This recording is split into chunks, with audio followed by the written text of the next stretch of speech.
Hello, my friends, and welcome to the next installment of the Divide and Conquer version 5 faction overviews. This week we are handling the Goblins of Moria. So, a few notes about Moria is I don't believe they are, well, I'm actually fairly certain. I don't think many people play Moria. Let's get that out of the way first. I would say they are probably, of all the evil factions, and this is just purely based off my own speculation, I would say Moria is played the least out of all of the evil factions. So I'm sure Angmar, Gundabad, Harad, Khan, Rune, all those factions, even Dol Guldur, I would go as far as to say that probably even Dol Guldur, which is also not a popular faction, probably played more than the Goblins of Moria, but that one, it's actually kind of a toss-up, really. I think it could go either way. So not a popular faction, and they are definitely a bit dated, I guess you could say. They are due for some treatment, and in hopefully the next version, they will be receiving some changes. There was lengthy discussion about Moria and what they should get during version 5's development, and suffice to say, they were pushed back to version 6 just so that everything else could be done in time. But there were some great ideas.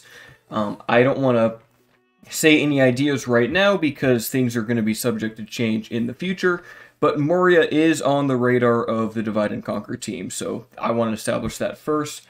The other thing is, we talked about how they're not that popular of a faction, so I guess that'll go side and side with a overhaul or rework or new additions, whatever they end up getting in version 6. But that is for the topic of a future video. So, starting off with the Goblins of Moria, we'll go into your settlements of that. You have 4 of them.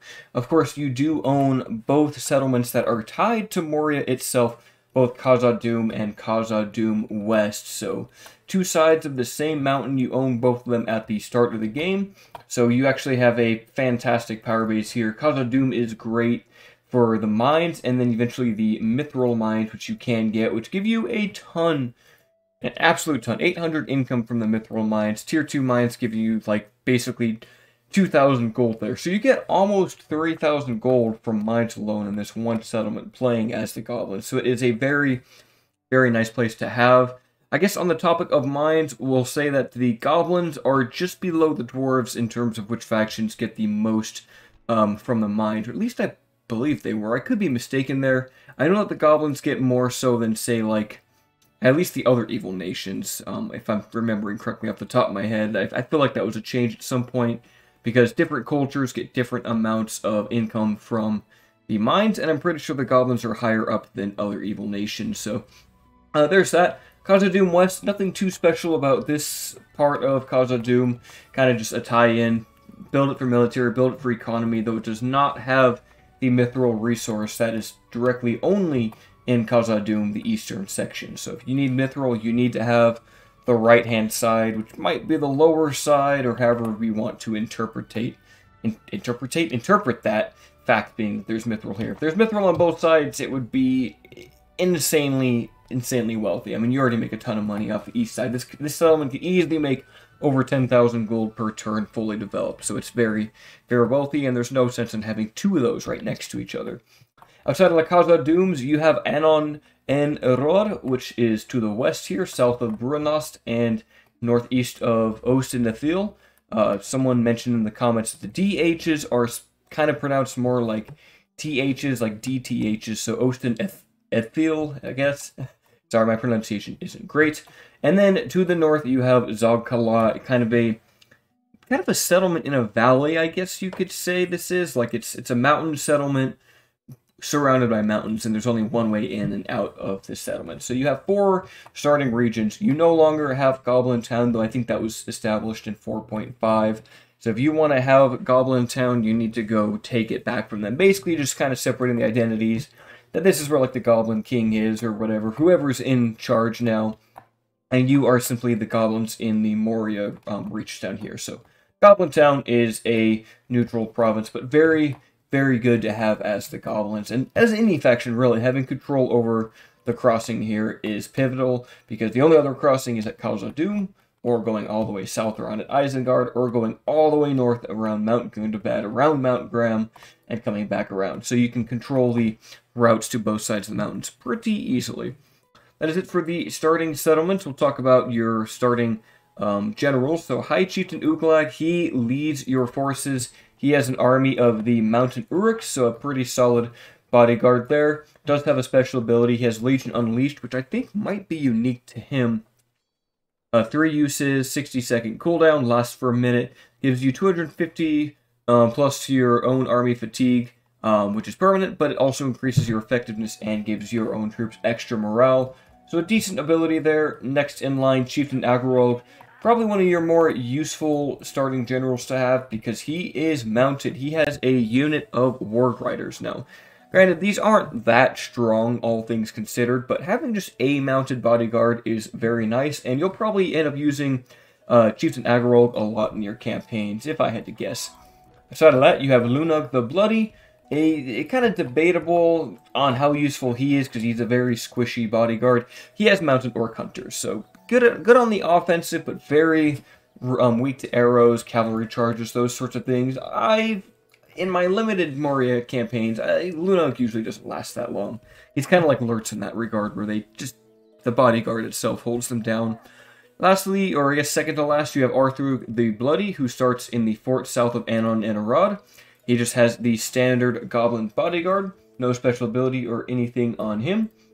And the last one, Orcabal, Conqueror of Moria. He's the general that you'll get at turn 1 when the script happens and you start with Moria. Because the way the script works is the dwarves own Khazad-dûm, and then turn 1 playing as the Goblins, you end up taking Khazad-dûm with Orcabal here. So he does at least get the Conqueror of Moria trait, which is something nice for him, but he is otherwise not really special at all, just the Guardian of Moria. That is it for your characters that you have to begin the game with. Outside of them, well, I guess, yeah, that's pretty much it. So military forces is what I want to talk about next. Why? Sorry, guys, I'm all over the place today. Khazad-dûm East, you do have Warg Riders, 2 Goblin Infantry, and 2 Snaga Skirmishers. In Khazad-dûm West, 2 Snaga Skirmishers, 2 of the Snaga Archers, 2 Goblin Infantry, and 2 Goblin Band. In Anon and Orod, you have 2 Skirmishers, an Archer, a Goblin Archer, 2 Goblin Infantry, and Goblin Band. In this fort here, again, it's pretty much just the same units. Goblin Band, Goblin Archers, Snaga, Goblin Infantry. Kind of a good mix there. And then finally in Zagkala, again, just the same units in a different order. So nothing too fancy to start with. Like, you don't have really any special or high tier units to start with. Though high tier and goblins don't exactly go... Those two sentences don't really go together often, I guess, those two words. So, you don't have anything particularly strong outside of High Chieftain Uglag and Chieftain Agrarog, but you do have numbers. If you were to compile all these guys together, you have over a full stack to start with. You have 5, 8, so that's 13, 14 with the Chieftain there, another 8, so that's like 22 units, plus these guys 26. Arthur 27. You have like 32 units, if I counted right, to start off with, which is, I believe, probably more than any other faction. Probably Gondor has that many, and probably Mordor as well, but you have quite a few units to work with, though your units are very, very weak, so they're going to take losses. So, as for nearby expansion, Bruenost is Rebel, and a low garrison awaits you there. To the southwest, you can take Osten Edel. It's got a decent garrison here, just over half a stack. That one, I believe, is just occupied by orcs, if I'm not mistaken. So nothing too hard to deal with. Farther west, you do have the Dunedain capital of Fenestruinen. To the north, Imladris.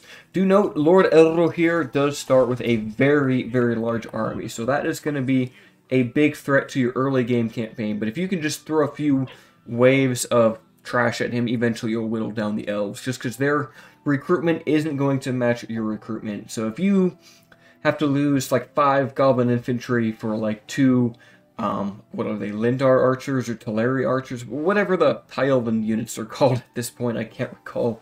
It's a good trade for you, because it's going to take them a lot longer to replace their casualties than what you can do. Goblin Town is, of course, a great place to expand to also. In the east, you can take Erui. It has a low garrison, and the Elves of Lorien are quite vulnerable to an attack outside of Khazad-dûm, though you do start neutral with them. You're not immediately at war. Outside of that, you do have the Anduin to the north. You could go into Rohan in the south. And if you want to, you could fight Dunland, or you could seek an alliance with Dunland. I'd probably recommend seeking an ally with them, since you don't really have allies outside of that. I mean, you have Dol Guldur to the far east, and you have Angmar to the north, and Gundabad, but no one that immediately borders you. So if you want a slightly better time, go ahead and try to ally with Dunland there. And sorry for that, I had to do a quick cutaway. My dog was playing with his squeaky ball toy that he's got there, and I didn't want that to go through on the video. So we're talking about expansion and allies, so yeah, as I was saying, Dunland is an option. Outside of that, though, it's pretty much just enemies all around you. You have High Elves, Anduin, Lorien, Rohan, Gondor if you go that far, the Brelanders, the Dunedain, so you have a lot of potential enemies to fight. And you can really go whichever way you want. You could focus entirely on going west into Eriador, or you could focus entirely on going east and conquering the Anduin Vale and anything along the River Anduin. So you've got options, though they're kind of limited to left and right, but you can go up and down too. Basically, your only real limitation is just getting around the mountains, which you have plenty of access to, controlling Khazad-dûm and Goblin Town. Next, we'll talk about the script with the dwarves. So, at about turn 26, the dwarves will attack you. I actually have a save, which I will load up here real quick, just to show the units that you have to deal with. It is a powerful army. So you want to prepare for this army. Otherwise, you will basically lose Khazad-dûm East, which you don't want to do, because it can make quite a lot of money. So I'll let it finish loading here. And here we are. So, High Lord Balin will attack you on turn 26. If you don't want to see what the units are and you want to be surprised, then look away now, or skip ahead. But to look at the army, it is quite powerful. Balin himself is insanely powerful. He has the Dragon Slayers, some units from Erebor, King's Shields, King's Axes, Erebor Infantry, Hithigler, Beast Hunters, Khazad Sentries, Volunteers, and 2 Dwarven Catapults. So it is a very powerful army, but you've got 26 turns to prepare for that. And so I can actually give some recommendations on how I would recommend that you prepare for this army. So, in my opinion, the best way to get ready for the Khazad-dûm invasion is to construct the Ballista Maker in Khazad-dûm West, because not only can you use a ballista to help whittle down the elite dwarven units, you also get the mighty Flame Wrangler, which can decimate an entire battalion if it gets a lucky enough shot. It can also kill your own unit, so that is some danger to it, but if you can get a lucky shot that takes out Balin or some of his guard, that's going to save you a lot of headache for the preceding battle. You could also, if you wanted to pursue the Catapult Maker, you could to get the Catapult, but I think you're fine with just the Ballista and the Flame Wrangler. Outside of that, given your time that you have available to you, you can also upgrade your Town Hall to Tier 3. Doing so will allow you to build the Guard Barracks, and by having the Guard Barracks, you'll at least be able to recruit a unit or two of both Black Pit Infantry and Black Pit Halberds. These guys aren't great, but they are very numerous, and they will help you hold a bit better than just the regular Goblin Band and Goblin Infantry can do.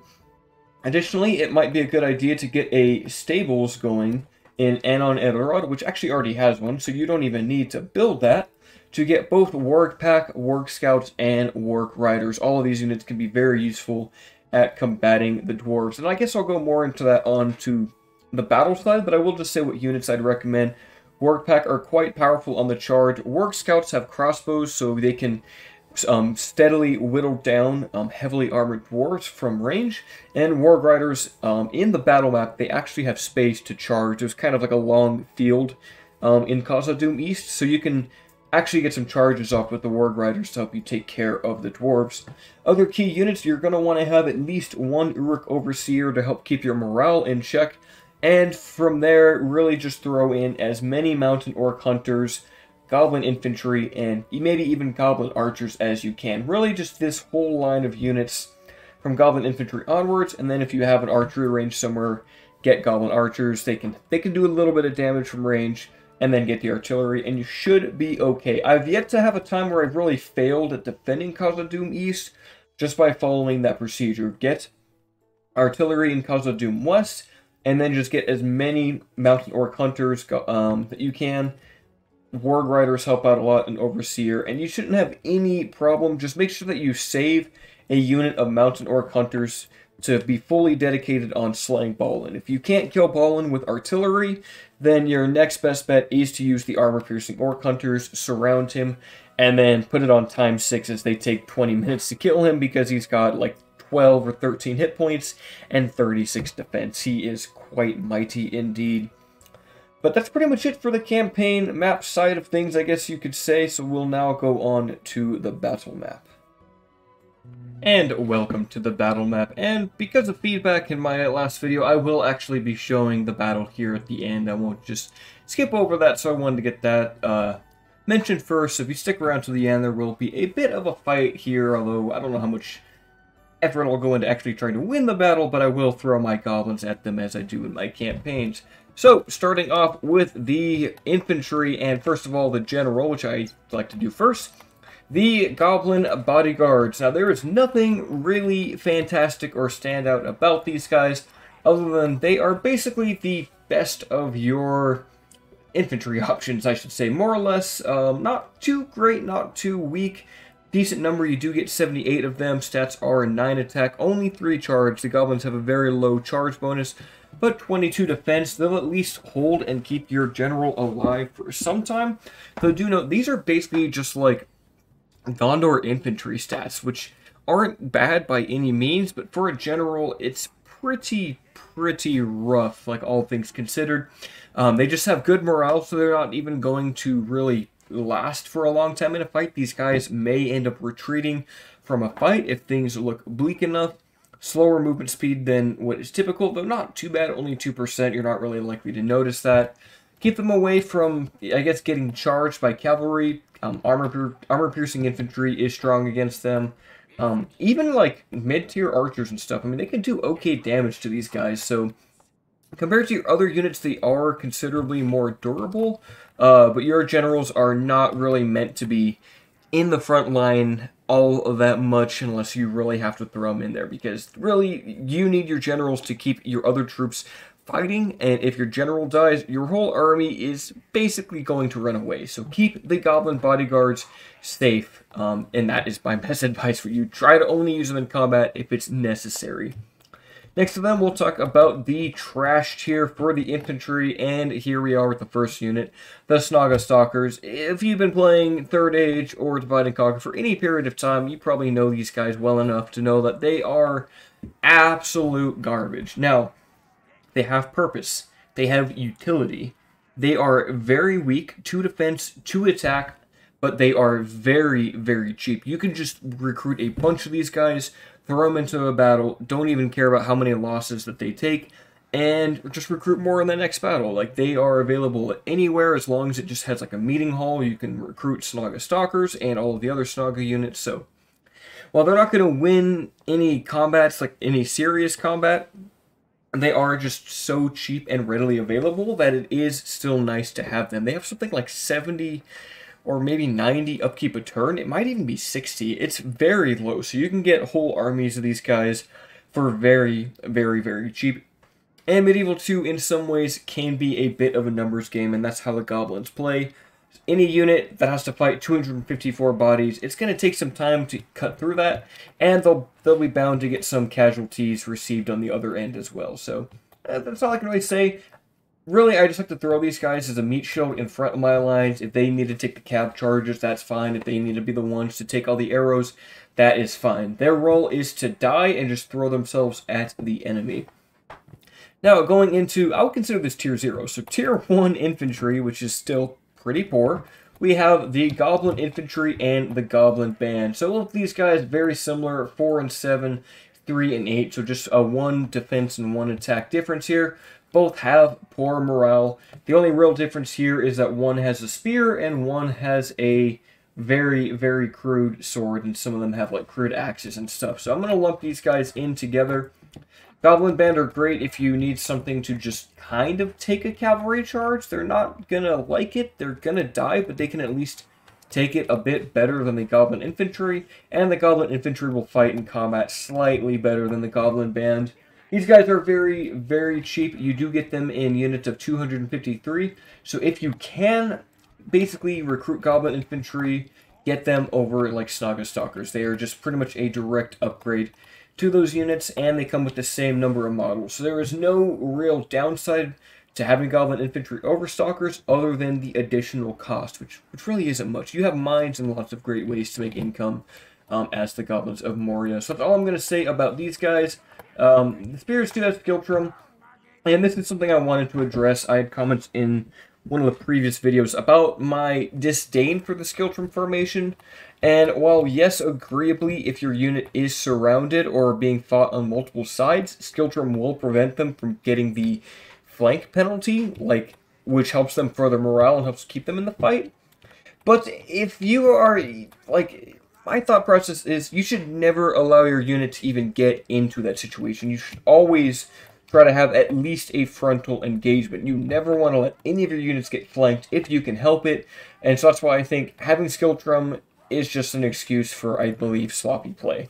Maybe there's an occasion where you're just severely outnumbered and you're going to get flanked anyway, and maybe you're trying to do some cheesy strategy with, archers or flame wranglers and Skill Trim, but I just never think that you never really need to put yourself into that situation where you can actually need to use Skill Trim. It is so avoidable. That's why I'm not a big fan of Skill Trim. Feel free to comment otherwise. We can agree to disagree on that.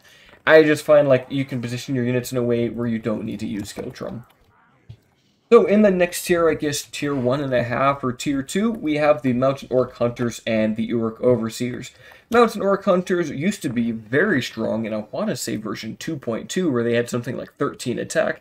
Now they are pretty standard, 7 attack, 7 charges, very nice. They do frighten enemy infantry, so they're good at the fear factor. But they only have 5 defense, of which 0 is armor, so they have no resistance to arrows.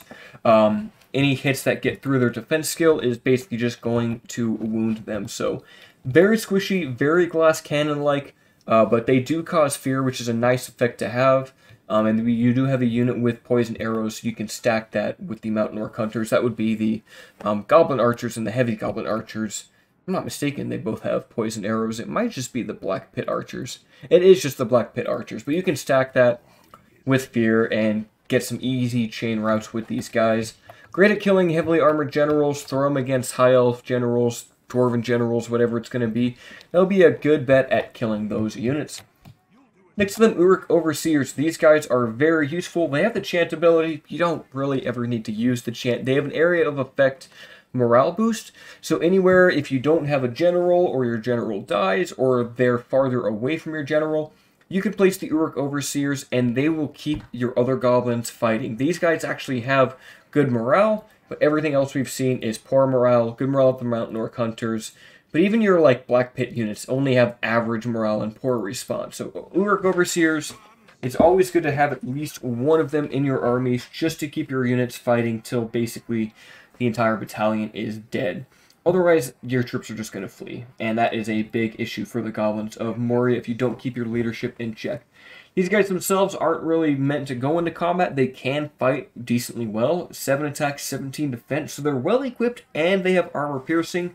But really, unless you need to fight something armored and you really need the AP, it's probably best just to have these guys sit behind your lines to keep the actual trash fighting as long as possible. But they do look kind of cool, and I do like and appreciate this type of unit, where it's just a support unit to keep your other units fighting. I kind of like that. You're not going to have full armies of Overseers, there's no point, but they kind of fill a nice support role, and you don't often see that in Medieval 2. That's about all I can say for the Uruk Overseers. Just a nice addition to have to keep your units in check. We'll now talk about the, I guess, Tier 3, but I really just want to say Tier 2, the Black Pit Halberds and the Black Pit Infantry. So both of these guys, very similar. Black Pit Infantry and Halberds both at 253 goblins per battalion. Infantry are 614, and the Halberds are a 512. But they are armor piercing and good against mounts, as Halberds are.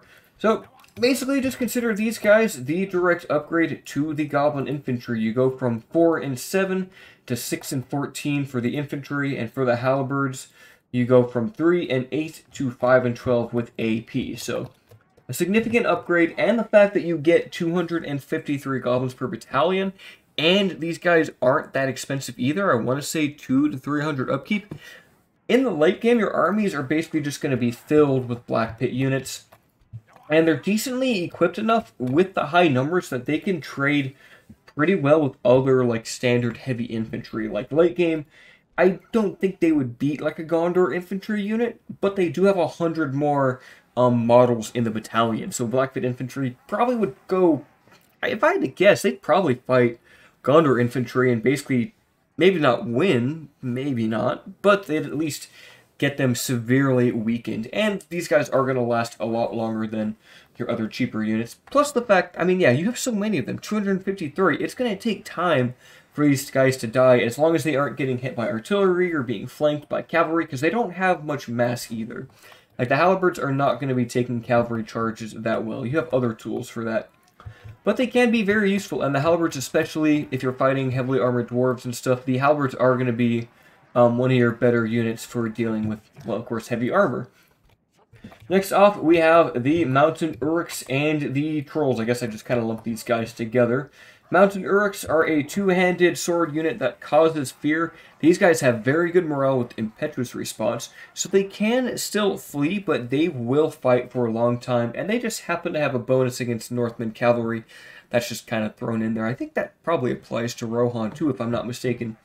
But 12 attack, 6 charge, and 20 defense. They are not the best two-handed units in the game, but they're very solid, and especially for your type of units, like, they are your best infantry. They are better than your Black Pit halberds and your Black Pit infantry, and they're more or less on the same tier as your Goblin bodyguards. A little bit less defense because they don't have, like, the shield or as much. Well, actually, they have the same defense skill. They don't have the shield, but they have 2 more armor, and they have significantly higher attack, and they have higher numbers than your Goblin bodyguards, 78 to 152. So if you need a decent infantry unit with some power, attack power to it, get the Mountain Uruks. They do require the Tier 3 barracks, which does require you to have at least the blacksmith and I believe the stables, if I'm not mistaken. I know the blacksmith is one of those requirements, the Tier 2 barracks, and it's either the stables or the archery range. So you do need to have the infrastructure built up, but it's not too hard with them.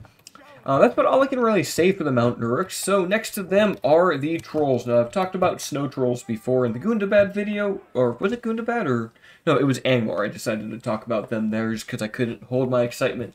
But you do have access to the regular Trolls as Moria. 38 attack, 30 defense, good against mounts, good against frightening nearby infantry. They cannot get staggered, and these guys are absolute line breakers. So if you need to push through a formation, a pipe wall, or push into cavalry, these are your units for it. They are very heavy infantry. Only real weakness is their low numbers, but you can just supplement that by having them fight alongside like Black Pit infantry or Goblin band. They are going to do the damage for your other units. Now, because there's only 12 of them, they're not going to come out of battles with insane numbers of kills. But what you really want to do with these guys is send them on high-value targets. So if there's really powerful infantry, if there's cavalry, these guys are great at fighting cavalry. Absolutely amazing. Try not to let them get charged by cavalry head-on, especially Lancer cavalry, because Lancer cavalry can take the trolls out on the charge. But if you can countercharge or intercept another cavalry unit, these guys are great for it, and they are quite fast on the battlefield, and they can run through your own troops. They will just knock your own troops around everywhere as they run through them. So trolls, very nice to have. They definitely give you some hitting power and some serious utility with their maneuverability. So get trolls as soon as you can playing as Moria. They will definitely pay dividends in your campaigns. That is it for the infantry, so we'll talk about, we'll do Flame Wrangler last. We'll talk about the archers. So tier 0 archers and skirmishers, we have the Snaga skirmishers and the Snaga archers. Both these guys, absolutely garbage. Snaga archers, the only unit in the game with 0 total defense. No armor, no defense skill, no shield. They get hit, they die. That's it for them. They're done. Snaga skirmishers at least have 1 defense skill since they're going to be closer in melee. But just because these guys are so terrible does not mean they are without use. Snaga archers at 1 damage but having 228 missiles, they can still output some damage to lighter targets, so they have low accuracy. But still, just through sheer volume of missiles, they can get a fair number of kills. That's as far as I'll say, a fair number of kills on the enemy. Obviously, if you're fighting like a full Dwarven army and it's all heavy infantry, yeah, the Snaga archers aren't going to do anything. Same for the Snaga skirmishers. These guys, 4 missile attack, but they are not an armor-piercing javelin. So really, I just use all of the Snaga basically the same. I just throw them in front. I let them just fire at will. I let them fight at will. I just let them do whatever they want, and I don't even really try to think about controlling them that much. Just throw them in, call it a day, work on the rest of your army. That's all you got to do with these guys. That's all I'll say about these guys. Just trash, but they at least have some utility. Just throw bodies at the enemy and let them figure it. Let them figure combat out themselves. You don't need to give these guys much attention. Behind them at tier 1 of the Goblin Archers. So these guys, fairly useful. Double the missile attack of the skirmishers at 2, 5 defense, low accuracy still at only 16 missiles. But they have one kind of unique aspect about them, is that these guys fire in a volley, which means that basically when they're shooting at something, the entire unit shoots at more or less the same time. And I don't know what makes that a factor, like what determines that in the files of the game, like for the unit, but you might notice like high elven archers sometimes fire by ranks. Other archers will kind of fire over the course of a few seconds, but the Goblin archers will just let loose their entire volley more or less instantaneously. So there will just be a cloud of arrows that gets loose. So just something unique about the Goblin archers that I always thought was neat. They can do respectable damage, and they are quite cheap. So you're going to want Goblin archers if you play as Moria. Now, going on to the actual missile units for Moria, you have 2, and they are both fairly useful. One arguably more than the other. You have Black Pit archers and Black Pit crossbows. So, Black Pit archers, only 4 missile attack, average accuracy, but almost 30 missiles. They get 28 in their quivers. They also have poison arrows, which is very useful, stacking that alongside your units that do cause fear. So Black Pit archers, great to have. 190 orcs, or I guess goblins, per battalion. Do note they do not wear helmets, though. They are not very safe on the battlefield because of that. Only 12 defense, solid though, because none of that is armor, so they can relatively trade well with other archers and take arrow fire decently okay, but they don't have a shield to help out with that. It's just in their armor stat, and they will die quickly to armor-piercing archers or armor-piercing crossbows that shoot at them. Next to them, the crossbows. These guys do not have the poison effect, but they are armor-piercing from range because they're crossbows. Average accuracy, 7 missile attack, more or less on the same tier of crossbow as like maybe Thorn crossbow, just a bit better armed with more defense, and I believe maybe more missile attack. I think 7 is pretty standard for average crossbows in the mod. Only 1 charge. These guys aren't meant to do any sort of charging at all. Same with the Black Pit archers. Same with the Goblin archers, now that I look about it. Yeah, Moria has awful charge stats. That's just something you're going to see. But yeah, just keep these guys at range. Focus on anything that's a high-value target, and the crossbows will be quite useful to you. It's nice having a crossbow unit as an orc faction, as I can't really think of... Yeah, I don't believe any of the other orcs get them. Because Dol doesn't have crossbows, Mordor doesn't have crossbows, neither is Gundabad or Angmar. So yeah, you are the only orc nation that has crossbows, and you get them in 2 units, which we'll get on very soon. Which we might as well talk about now. The Cavalry, which is all wargs, or wolf riders, or whatever you want to call them. Wargs. First of all, the standard warg riders, I guess I say standard, but every faction kind of has their own variant of the warg riders. These are yours for Moria, 7 attack, 7 charge, 8 defense. Being that they're wargs, they are good against mounts, and specifically Northman cavalry. Average morale response, they scare horses. Overall, just a very decent, if kind of squishy cavalry unit to have. You do get a lot of warg options as Moria, which is a strength of the faction. You get 4 of them, as we can see here. So warg riders are the first of those units. Probably you're dedicated, like early game, melee, chase route units, or do hammer and anvil charges. They'll do well at that job. Next to them, the warg scouts. These guys are a little bit worse in the melee department, but they are one of only 2 mounted crossbow units in the entire mod. 7 missile attacks, same as the Black Pit crossbows, though they have lower range at 105 meters, so they are very, very low range. But having crossbows that are mounted is very, very useful, as long as you have specific targets in mind, like heavy cavalry or heavy infantry, whatever you want to shoot. You basically mitigate the entire weakness of the crossbow unit, which is their lack of maneuverability and their long reload time. These guys can fire and move at full speed and are able to be microed anywhere on the battlefield, though they're not going to do as much damage output as a infantry battalion of crossbows will do. They still have quite a lot of utility, and I definitely think they're a highlight, maybe not a highlight, but they're definitely like a, because like, I don't want to say a highlight because they're not fantastic, but they're a good part of the roster. They fill a good role that you don't really have otherwise, and they give you a bit of uniqueness because there is only 2 mounted crossbow units in the entire game, and you get one of them. Next to them are the work pack, and there's been a lot of kind of debate on the work pack and their actual strength.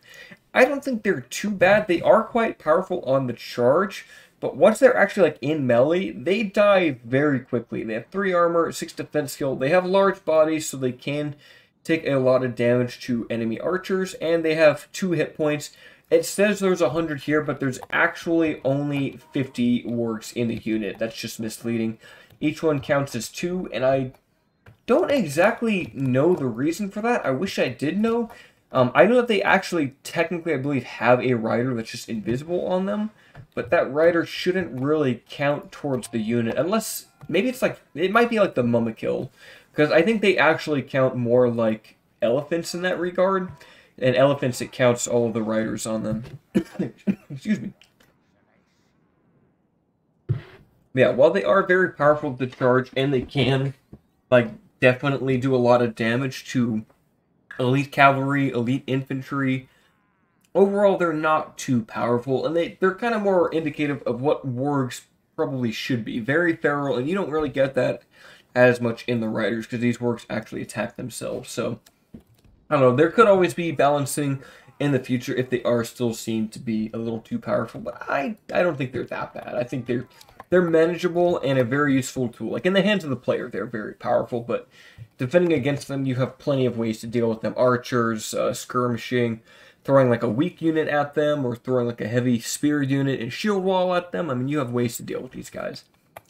Lastly, for the wargs, you have your elite unit and a very powerful, if not one of the most, I think that is the most powerful warg unit, Azog's Defilers. 13 attack, 12 charge with 18 defense, very good morale. These are basically the Mountain Uruks riding armored wargs. These guys are fantastic, they're well disciplined, and they will just get you tons of kills on the battlefield. So it's hard to really say much more about these guys. They are your best cavalry unit, and they can beat a lot of other factions' cavalry just because they are armored, well-equipped warg riders, and they're very skilled. So you're not really, like, Elder Rinway, Cavalry, whatever they're called, I forget their name, they're going to beat these guys. Maybe some of the high-tier Rohan Cavalry will give these guys a run for their money, but, like, overall, this is the best warg unit in the game, and they will show their value to you.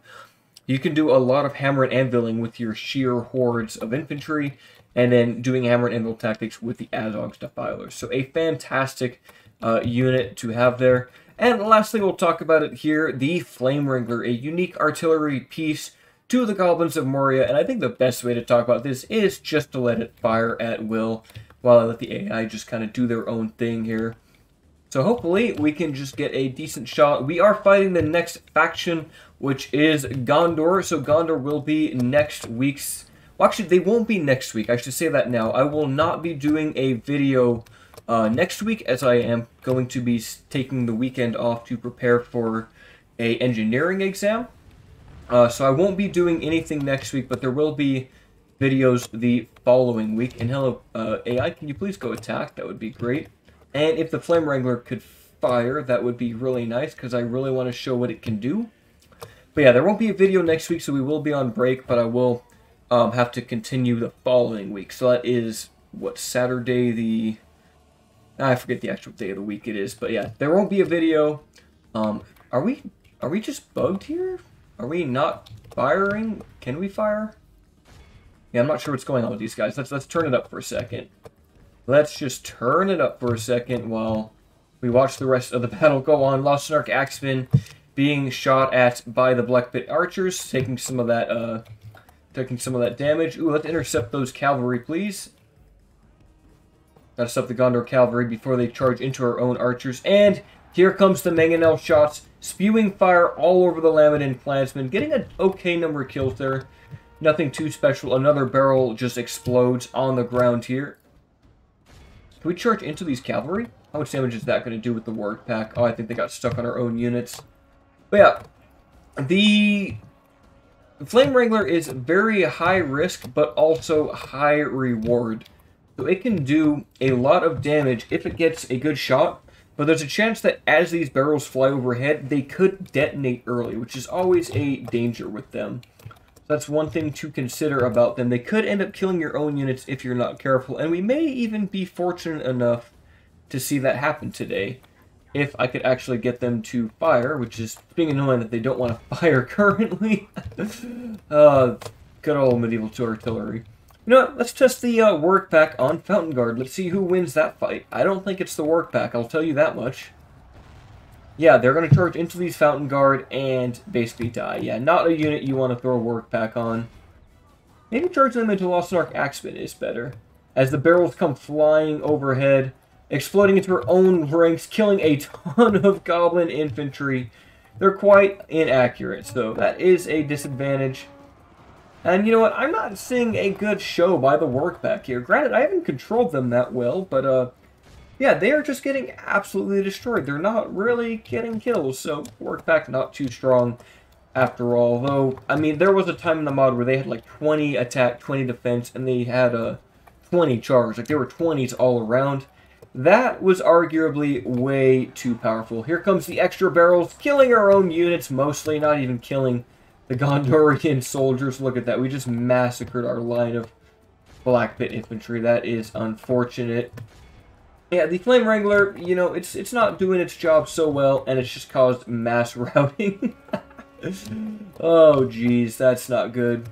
Well, hopefully these Mount Orc Hunters and Black Infantry, or Black Pit Infantry, come back to the fight. Are Azog's Defilers even doing anything? Let's get them more engaged here.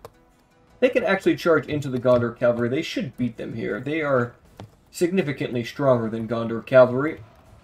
Here they go, engaged. Actually, let's see who is better. 8 and 18, 13 and 18. So we have the same defense, but higher attack and a bonus versus Cavalry. Yeah, Gondor Cavalry not having a good chance. Here come the barrels, trying to see if we can knock out the Trebuchet crew, but the inaccuracy is showing itself here. So not the best showing by the Flame Wrangler so far. That's okay, these things happen. Let's throw in our infantry back into combat. Come on, can we save the... Can we save the Flame Wrangler from an early death by Fountain Guard? Go shut down those Gondor Cavalry again. Come on, I want to see one good shot by the Flame Wrangler. That's all I want to see. I don't even care how many of my own units I have to kill for that. A few units are routing, that's okay. Gondor Cavalry down to 35, 30, 27. Wow, they just got destroyed off that charge. Here come the barrels.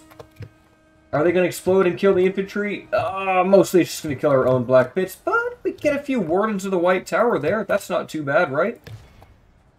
That was okay. Yeah, the Flame Mangonel, very high risk, very high reward if you can get it. Though chances are you're just going to end up killing your own units or completely missing every single shot like we're seeing here. Looks like our captain did die. He was only a Snogga captain, so we're going to see the morale really start to fall apart now with our units. Few more barrels coming overhead. Oh, it's just massacring our own battalions. Oh, that is so bad. Can we maybe get a few kills on the Wardens of the White Tower? I know charging head-on isn't a great idea against heavy infantry, but they are Azog's Defilers, and they are going to, yeah, take out about 30 of them on the charge there. The Flame Wrangler did, unfortunately, get compromised here.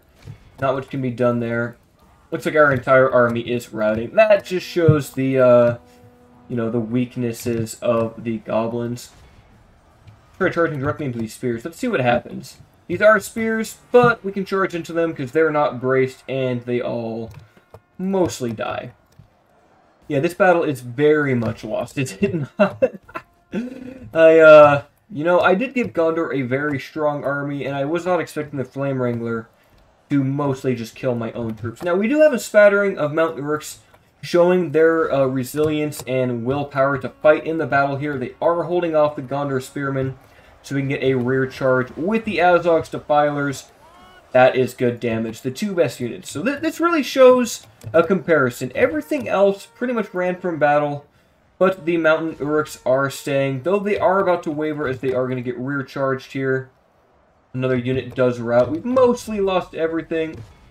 I'm not really concerned about the trebuchets. Maybe I should turn around and kill these cavalry. Come on, let's get rid of them. They should be dead any second now. Come on, we have spears, we have warg riders. There we go, and both cavalry units are dead. Get one more charge into the Gondor infantry here. Looks like our... did they all die? They did all die. They ended up routing. Unfortunate. But the Azog's Defilers still showing how strong they are. Do they have... Yeah, very good morale, impetuous. As long as we don't let them get flanked. I mean, we can still do a lot of damage. This is a guaranteed lost battle, but look at how much work we are doing with this one cavalry unit. You would not be able to do this with normal wargs. Now, what I should do is I should probably bring these crossbows over to go deal with the trebuchet.